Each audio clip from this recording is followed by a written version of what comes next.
కాంగ్రెస్ కి ఓటేసి తప్పు చేసి మళ్ళీ మేమే చావాలి అంటే ఎంట్రీని దాగి ఏమైనా వేసుకొని బాయిలో దుంకండి కానీ నేను చేసే పని మాత్రం నేను చేస్తా అని మాట్లాడుతున్నాడు. అసలు ఆయన సీఎంఏనా? ఈరోజు మమ్మల్ని చావమని అంటావా నువ్వు? నీకెంత ధైర్యం ఉంటే మమ్మల్ని చావమని నువ్వు అంటావు? అసలు ఎవరు నువ్వు మమ్మల్ని చావమన్నా? నీకే అంటే మేము ఓటేసి గెలిపించింది నిన్ను చావమని, నువ్వు మమ్మల్ని చావమన్నా నీకా? అడ్డగోలుగా మా జీవితాలతో ఆడుకుంటున్న కాంగ్రెస్ ప్రభుత్వానికి మరియు రేవంత్ రెడ్డి గారికి ఈరోజు నేను ఒకటే చెప్దాం అనుకుంటున్నాను. మేము గత ప్రభుత్వంలో మీ అంత హై క్లాస్గా ఉండకపోయినా ఇట్లా రోడ్ల మీద అయితే పడలేదు ఎప్పుడు. మరియు మీరు ఇస్తా అన్న జాబులు మరియు మీరు ఇస్తానన్న స్కాలర్షిప్లు అవి గాలికే పోయినాయి. మా బతుకులతో ఇట్లా ఆడుకుంటున్నావు, నీకేం అధికారం ఉందని చెప్పేసి ఈరోజు నేను ప్రశ్నిస్తూ ఉన్నాను. అది కాక ఇప్పుడు మా జీవితాల కన్నా కూడా నీకు అప్పులు అవన్నీ ఎక్కువైపోయినాయి. అవన్నీ డైవర్షన్ పాలిటిక్స్ అనే ఈరోజు నేను చెప్తా ఉన్నాను. సరే అవే డిస్కస్ చేద్దామని చెప్పి వస్తూ ఉంటే పేపర్ మీద ఆన్ పాయింట్ పెట్టే దమ్ము లేని వాళ్ళే ఇట్లా అక్రమంగా అరెస్టులు చేస్తారని కూడా ఈరోజు నేను చెప్తా ఉన్నాను. సరే ఇప్పుడు మా ఎమ్మెల్యేలే కాదు, ఏ పార్టీ ఎమ్మెల్యేలే కాదు, మేమే విద్యార్థులం రెడీగా ఉన్నాం.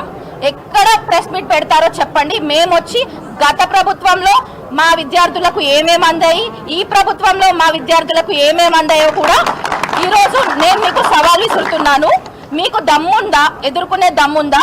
మాకైతే ఉంది. మేము వస్తాం, ఎక్కడికి రమ్మన్నా వస్తాం. ఆడపిల్లలుగా ఈరోజు తెగించి చెప్తున్నాం, మా జీవితాల కోసం మేమే కొట్లాడుకుంటాం.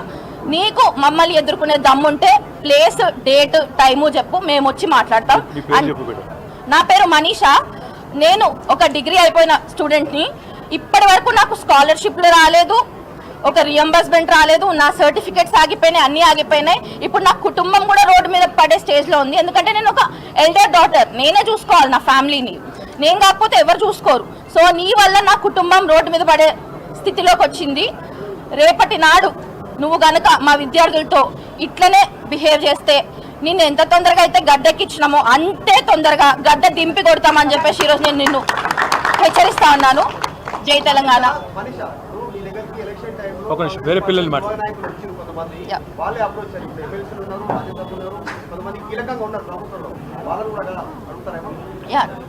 నేను ఇది రేవంత్ రెడ్డి గారు ఒక్కరికే చెప్పట్లేదు, పొలిటికల్ ఫీల్డ్ లో ఉన్న ప్రతి ఒక్కరికి మరియు ఈ రాష్ట్రంపై రెస్పాన్సిబిలిటీ తీసుకున్న ప్రతి ఒక్కరికి చెప్తా ఉన్నాను.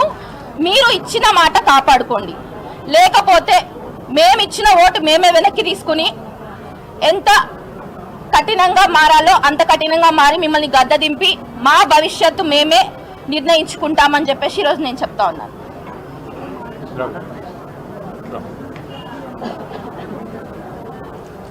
నా పేరు ప్రియాంక, నేను దిల్సుఖ్ నగర్. నా పేరు ప్రియాంక, నేను దిల్సుఖ్ నగర్ నుంచి వచ్చిన. నేను కాంగ్రెస్కి ఓటేసి తప్పు చేసిన, నేనే కాదు ఇక్కడ ఉన్న ప్రతి ఒక్కరు ఓటేసి తప్పు చేసి ఇక్కడికి వచ్చిన వాళ్ళమే. ఆ కాంగ్రెస్కి ఓటేసి తప్పు చేసి మళ్ళీ మేమే చావాలి అంటే ఎంట్రీని దాగి ఏమైనా వేసుకొని బాయిలో దుంకండి కానీ నేను చేసే పని మాత్రం నేను చేస్తా అని మాట్లాడుతున్నాడు. అసలు ఆయన సీఎంఏనా? అసలు 2014 తర్వాత ముందు ఎట్లుందో తెలంగాణ, మళ్ళీ 2014 తర్వాత ఎట్లుందో తెలంగాణ, ఇప్పుడు మళ్ళీ అదే సిచ్యువేషన్కి వచ్చేలాగుంది. అసలు తెలంగాణను చూస్తుంటేనే భయం వేస్తుంది. మేము చాలా మంది విద్యార్థులం, అసలు ఇంటి దగ్గర చాలా మందికి అమ్మ ఓటేయండి, కాంగ్రెస్ ఓటేయండి, మార్పు వస్తుంది, 2 లక్షల ఉద్యోగాలు వస్తాయని చెప్పి మేము వాళ్ళందరినీ నమ్మించి వాళ్ళని మోసం చేసి మేము ఓటేపించి నిన్ను గెలిపించి నిన్ను ఆడ కూర్చోబెడితే ఈరోజు మమ్మల్ని చావమని అంటావా నువ్వు? నీకెంత ధైర్యం ఉంటే మమ్మల్ని చావమని నువ్వు అంటావు? అసలు ఎవరు నువ్వు మమ్మల్ని చావమన్నా? నీకే అంటే మేము ఓటేసి గెలిపించింది నిన్ను చావమని, నువ్వు మమ్మల్ని చావమన్నా నీకా? నేను ఛాలెంజ్ చేస్తున్నా, ఈ రోజు నేను కూడా ఛాలెంజ్ చేస్తున్నా, నీతో పాటు ఒక తెలంగాణ ఆడబిడ్డగా నేను ఛాలెంజ్ చేస్తున్నా. నువ్వు ఏడికి వస్తా అంటే ఆడికి మేమందరం వస్తాం, మేము మాట్లాడతాం. ఎవరిని ఏ నాయకుల్ని విలువం, ఎవరిని విలువం, ప్రెస్ ఉంటుంది, మేము ఉంటాం, అంతే. చూసుకుందాం, మాట్లాడదాం. మీరు అంటున్నారు కదా 2 లక్షల ఉద్యోగాలల్లో మేము ఆల్రెడీ 70,000 ఉద్యోగాలు వేసినాం. ఒకసారి అంటారు 60,000 ఉద్యోగాలు వేసినామంటారు, ఇంకోసారి అంటారు 70,000 ఉద్యోగాలు అంటారు. అంటే వేలం పాట ఆడుతున్నారా మీరేమన్నా మాతోటి? మీరు ఫస్ట్ ఎందుకు చెప్పారు 2 లక్షల ఉద్యోగాలని? మరి ఫస్టే మీరు మేనిఫెస్టోలో తక్కువ అని చెప్పొచ్చు కదా. 1,00,000 ఉద్యోగాలు అంటారు, 2 లక్షల ఉద్యోగాలు అంటారు. అసలు ఏం మాట్లాడుతున్నారో మీకైనా అర్థమవుతుందా?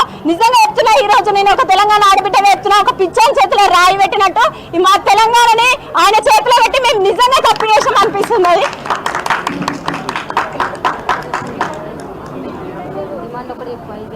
మాకు 19,000 నోటిఫికేషన్ కావాలి ఖచ్చితంగా. ఏజ్ విషయంలో కూడా 2022 నుంచి 2022లో అంతకుముందుకు 2020లో కరోనా రావడం వల్ల 2022లో నోటిఫికేషన్ వచ్చినప్పుడు మన బీఆర్ఎస్ ప్రభుత్వం ఏజ్ కూడా పెంచింది. కానీ ఈయన వచ్చిన తర్వాత మాత్రం ఏజ్ తగ్గిస్తున్నాడు. అసలు ఏమనుకుంటుందో ఏమో అర్థమైతలేదు. 80 years నుంచి ప్రిపేర్ అవుతున్న వాళ్ళు చాలా మంది ఉన్నారు. ఆ 80 years నుంచి ఇదే జీవితం అని పణంగా పెట్టిన వాళ్ళు చాలా మంది ఉన్నారు. ఇప్పుడు కనుక మీరు 5,000 నోటిఫికేషన్ వేస్తే మేము అస్సలు ఊరుకోము. మేము దేనికైనా తెగిస్తాము. నేను చెప్తున్నా, ఈ రోజు అసలు తెలంగాణలో ఆడపిల్లలు అసలు రోడ్డెక్కే సిచ్యువేషన్ కాదు. కానీ మేము వచ్చినాం, రోడ్డు ఎక్కినాం అంటే నీది ఖచ్చితంగా ఏదో ఒకటి తేల్చుకోవడానికే మేము వచ్చినాం. రాష్ట్ర ముఖ్యమంత్రి గారు ఒక్క విషయం ఒకటి, 19,000 పైన పోలీసు ఉద్యోగాలు ఖాళీ ఉన్నాయని అధికారులు చెప్తున్నారు కదా. అంటే 5,000 వేసి ఇంకా 14,000 జేబులో పెట్టుకుంటారా మీరు? ఇంకా ఎంత? ఆల్రెడీ నీ దగ్గర విద్యాశాఖ మంత్రి, హోంశాఖ మంత్రి ఉన్నాయి. అధికార ఎమ్మెల్యేల దగ్గర పోతే ఏమంటారు అంటే, ఆల్రెడీ మీకు త్వరలో 3 సంవత్సరాలు ఇది జరుపుకుంటూ వస్తున్నట్టున్నారు కదా. మీకు 2 లక్షల ఉద్యోగాలు వేస్తానే, ఆ 19,000 పోస్టులు ఖాళీ జరుపుకుంటూ వచ్చింది. మాకు కూడా ఉద్యోగాలు ఇస్తాను, ఇంతవరకు ఇవ్వలేదని వాళ్ళు చెప్తున్నారు. మేము అందుకే ప్రతిపక్ష నాయకులను కలవడానికి వచ్చినాము. కానిస్టేబుల్ ఏజ్కి 36 సంవత్సరాలు పెంచాలి, ఎస్ఐకి 38 సంవత్సరాలు పెంచాలి. ఎందుకంటే మీరు వచ్చిన నెల రోజులనే మీరు ఆ పోలీసు ఉద్యోగాలు వేసినట్టయితే మేము ఏజ్ పెంచామని అడగకపోతుండే. మీరు జరుపుకుంటూ వచ్చిరు కనుక ఇంకోసారి 34 సంవత్సరాలు చేసిరు. ఆ 34 సంవత్సరాలు చూసే కదా నేను ఒక ప్రైవేట్లో జాబ్ మానేసుకొని వచ్చి కానిస్టేబుల్కి ప్రిపేర్ అయినా. నువ్వు తీర దగ్గరకు వచ్చేసరికి 32 పెట్టినావు. ఖచ్చితంగా మాకు కానిస్టేబుల్ 36, ఎస్ఐకి 38 పెట్టి ఏజ్ పెంచి మాకు న్యాయం చేయాలి. ఇది 19,000 పైన ఖాళీ ఉన్నాయని చెప్తారు. అవి మాత్రం విడుదల చేయకపోతే నేను అడ్డుకునే పరిస్థితి ఉంటుంది. ఎక్కడ కూడా ఈ రాష్ట్రంలో తిరగనియం. Thank you. Thank you. అందరు దయచేసి భోజనం చేసేళ్ళండి. ఇక్కడ చంద్రశేఖర్ రెడ్డి గారు ఒక నిమిషం వినతి పత్రం వాళ్ళు ఒక రిప్రజెంటేషన్ ఇస్తారంట.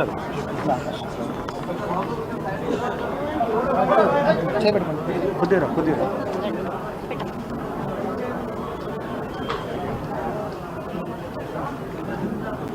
హైలైట్ ఏంటంటే వీళ్ళందరూ ఉద్యోగాలని ఒక కాంగ్రెస్ ఎమ్మెల్యే దగ్గర పోయినారంట. మా ఉద్యోగాల గురించి కాంగ్రెస్ ఎమ్మెల్యే గారు చెప్పింది ఏంటంటే, నాకు కూడా మంత్రి పదవి ఇస్తానని నాకు ఇస్తలేండి, మీకు నేనేం చెప్పుకోవాలి, నా ఉద్యోగం దిక్కు ఏం చెప్పింది. అది హైలైట్. 046 అయితే సర్వే నెంబర్ అంటే మీరు థ్యాంక్ యూ సార్. మాట్లాడుతూ మీ వాదనలో నిజాయితీ ఉంటే, మీ దగ్గర వాస్తవాలు ఉంటే, మీరు ఏ కుంభకోణాలు చేయకపోతే అరెస్ట్ చేయాల్సిన అవసరమే ఉంది. ఎందుకు భయపడుతున్నారు? గన్ పార్క్ కాడికి వస్తాను మీరే అన్నారు, మేము గన్ పార్క్ కాడికే బయలుదేరుతుంది. మొదలు ప్రెస్ క్లబ్ అంటిమి, కాదు మీరు గన్ పార్క్ అన్నారు, గౌరవ మంత్రులు కదా అని ఆడికే బయలుదేరినాము. మళ్ళీ అక్కడికి పోతా అంటే అరెస్టు. ఇప్పుడు కూడా జూపల్లి కృష్ణారావు గారు ఇక్కడికి వస్తానని చెప్పి 11 o'clock అన్నారు. ఇప్పుడు 12:30 అవుతుంది. మేము ఇంకా ఇక్కడ ఎదురు చూస్తూనే ఉన్నాం. షాల్వా రెడీగా ఉంది, మంత్రి గారి కుర్చీ కూడా రెడీగా ఉంది, మైకులు రెడీగా ఉన్నాయి, కెమెరాలు కూడా రెడీగా ఉన్నాయి. ఇప్పటికైనా వస్తానంటే మంత్రి గారి సేఫ్టీ బాధ్యత నాది. రమ్మనండి.